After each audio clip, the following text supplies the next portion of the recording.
ត្រៀមរួចហើយនៅសុំប្រមាណតខ្ញុំជាអ្នកឲ្យតែមិនខែក្រោយគឺខែក្រោយទៀតតែលើកូននេះរៀនទៅរៀនទៅកូននេះឆ្លៀតធ្វើការតែមកអូម៉ែនឹងកូនបងមិនទៅពេលនេះតើកូនរត់មិនទាន់ទេ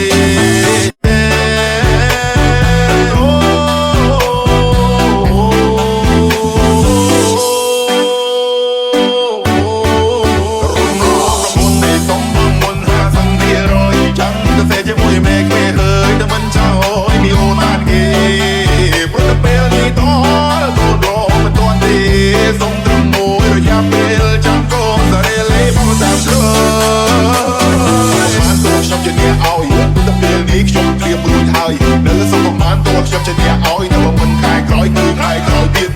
តែលើកូននេះរៀនទៅរៀនទៅកូននេះឆ្លៀតធ្វើការតែមកអូម៉ែនឹងកូនបងមិនទៅពេលនេះតើកូនរត់មិនទាន់ទេ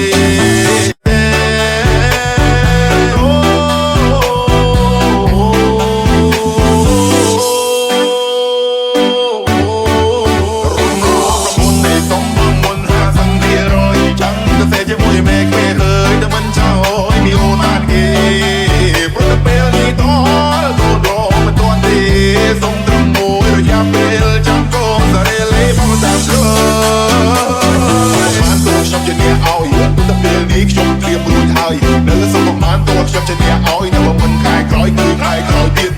តែលើកូននេះរៀនទៅរៀនទៅកូននេះឆ្លៀតធ្វើការតែមកអូម៉ែនឹងកូនបងមិនទៅពេលនេះតើកូនរត់មិនទាន់ទេ